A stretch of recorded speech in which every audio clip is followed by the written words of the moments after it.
The Commander's Address. Morning light spread across the harbor of Visakhapatnam as the frigate Dina rested alongside the pier at India's Eastern Naval Command. The water beyond the dock was crowded with warships, gray hulls from dozens of nations gathered for this multinational naval exercise. On the flight deck, the Iranian crew stood assembled in formation. Dark navy uniforms formed straight lines beneath the rising sun. Quiet conversation drifted across the flight deck as sailors waited in formation. Suddenly, a petty officer near the hatch straightened. "Attention on deck!" The words cut across the deck like a whistle. Conversations died instantly. Boots snapped together as the sailors came rigidly to attention. Commander Zari stepped through the hatch and faced the men. "God willing, our participation here will reflect the honor of our Navy," he said. "You have heard the name of this exercise many times already. Milan. In the local language, it means a gathering, a meeting." He gestured toward the harbor. "And that is exactly what this is, a meeting of navies from across the world." Ships from Asia, Europe, and across the Pacific lined the piers, while others rested at anchor beyond the harbor, their flags fluttering in the light breeze. "For the next several days," Zari continued, "this harbor will be filled with sailors from many countries. There will be exchanges between crews. Visitors will come aboard our ship, and all of you will have the opportunity to see the city." He paused, letting the words settle. "Get to know the sailors of other nations, learn from them, and let them learn from you. But remember something." The sailors straightened slightly. "You represent the Islamic Republic of Iran." His voice remained calm but firm. "You will conduct yourselves with discipline and dignity at all times." "Liberty expires at midnight sharp," Zari said. "Anyone returning late will face disciplinary action, officers included." Zari folded his hands behind his back. "You are also aware of the situation facing our country." A quiet tension moved across the deck. "The United States continues its hostile sanctions against our country and speaks openly of military action. Even now, their carrier strike groups are moving toward the Middle East." The sailors listened carefully. "When this exercise ends," Zari continued, "we will return home. Our duty will be to defend our nation if that moment comes." He let the words hang in the air. "But here in India, our mission is different." He glanced once more toward the harbor filled with ships. "Here our mission is goodwill, professional respect between sailors, respect for our hosts, and gratitude to Allah for allowing us to travel safely across the oceans to India." Several sailors quietly murmured in agreement. "Tomorrow," Zari continued, "many of the navies here will take part in the International Fleet Review. You will represent Iran with pride." He scanned the formation one final time. "Rest well tonight. Say your prayers and prepare yourselves." Then he nodded. "That is all." A senior petty officer stepped forward and shouted, "Company dismissed!" The sailors broke ranks and returned to their duties. Some sailors headed below decks, while others remained on the flight deck, looking out across the harbor.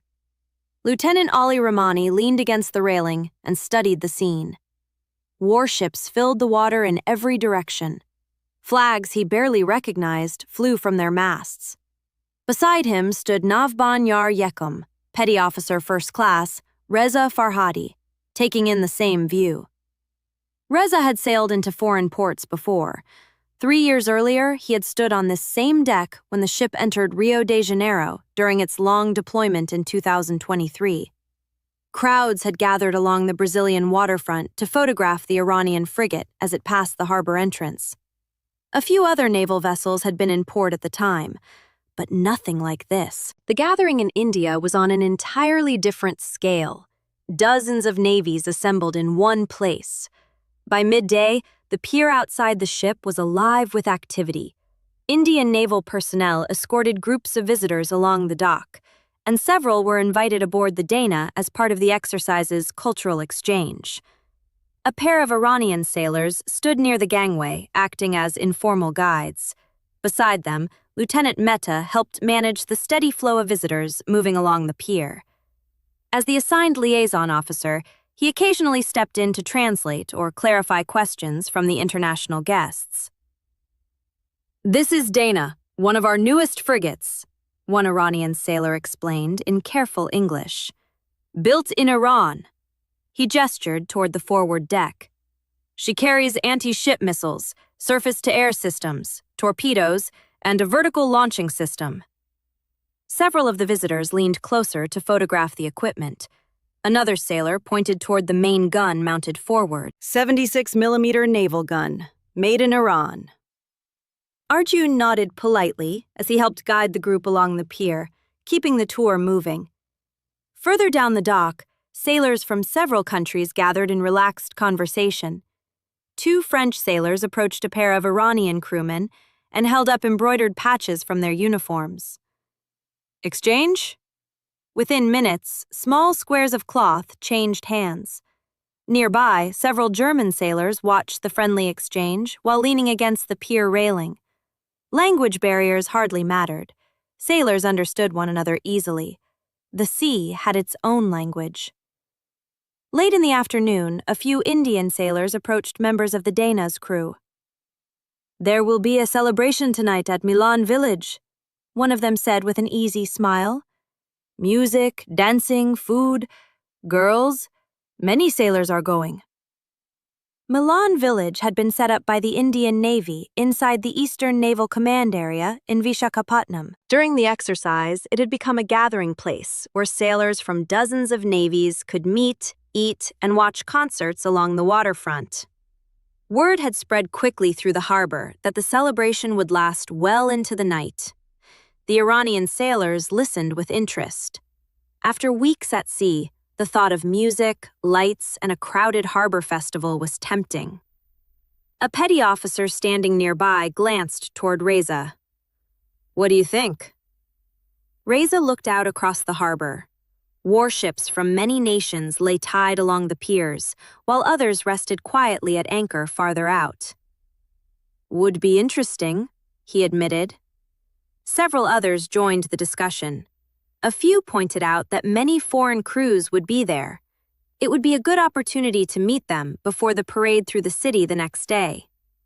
For a moment, the group seriously considered going. Then, Lieutenant Rahmani spoke.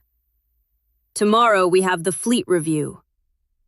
The words hung in the air. At first light, the ships would sail out to sea and take their places in formation. Every maneuver would be watched by sailors and officers from navies around the world. The mood shifted. Reza nodded slowly. "The ship comes first." Another sailor agreed. "We represent Iran." A third added quietly, "And we thank Allah for bringing us here safely." For a moment, no one spoke. Then one of the younger sailors spoke up. "Didn't the captain say we're supposed to get to know the other sailors, learn from them, and let them learn from us?" A few of the men exchanged glances. Some nodded faintly, but no one spoke. Reza stood at the rail, looking out toward the harbor lights. Music from the waterfront drifted faintly across the water. He said nothing. Ali remained silent beside him. The Indian sailors waited politely for an answer. At last, the Iranian crew thanked them for the invitation. No one said anything more. Across the harbor, the first lights of the stage at Milan Village began to glow as evening settled over Visakhapatnam. Along the waterfront, crowds gathered while street vendors rolled carts toward the promenade, lighting charcoal grills that sent thin columns of smoke drifting into the warm night air. Hawkers called out to passing sailors. "Fresh kebabs! Hot biryani! Spiced fish!" Paper plates moved from hand to hand as sailors from many nations gathered along the promenade. Then, the music began. Drums echoed across the harbor as colored lights flickered to life along the waterfront stage. Laughter and voices rose with the rhythm of the festival as the celebration for the visiting fleets came alive. Lieutenant Arjun Mehta stood near the edge of the crowd with a glass of juice in one hand, watching the scene with an easy smile. His white uniform jacket was no longer perfectly pressed after a long day in the humid heat, and the collar sat slightly looser than it had that morning. Every so often, his eyes drifted across the gathering in a quiet sweep, an old habit, before he turned back toward the music. Beside him, Sub-Lieutenant Priya Nair had already been pulled closer to the center of the crowd.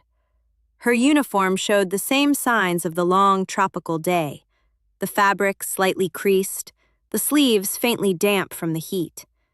But the tiredness only seemed to make her laugh more easily as she clapped along with the beat. The band shifted songs. A familiar rhythm burst from the speakers. Jai-ho! The opening notes sent a ripple through the crowd. Sailors who had been standing along the edges suddenly moved toward the dance area, and a cheer rose from the waterfront as dozens of uniforms surged forward. The dance floor filled almost instantly. Priya laughed in surprise as the music swelled around her. That was when a young sailor stepped beside her. He hesitated for a moment, then leaned closer and said something over the music. Priya looked at him, surprised, then grinned. A moment later, the two stepped into the growing circle of dancers as the drums and voices of Jai-ho thundered across the harbor. Across the crowd, Arjun noticed the movement. He lifted one eyebrow slightly, amused, but said nothing.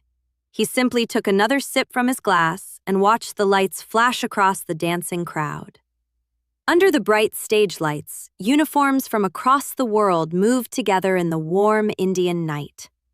From the deck of the Dana, several Iranian sailors watched the distant lights and listened to the music rolling across the water. For a moment, they stood quietly at the rail. Then, one by one, they drifted away toward their compartments below deck. But sleep did not come easily. The music from Milan village carried clearly across the harbor, the drums and laughter echoing against the dark water. Some sailors returned to the weather decks, leaning on the rails and watching the distant lights. Others used their phones to call or message family back home after weeks at sea. From time to time, a few figures crossed the gangway together and headed toward the pier, while others lingered along the rail, watching the distant festival. Some walked down to stretch their legs or find something warm to eat from the food stalls before liberty expired. The festival continued late into the warm Indian night, its music drifting across the harbor toward the silent warships anchored in the darkness. And somewhere out beyond the harbor, the sea waited for morning.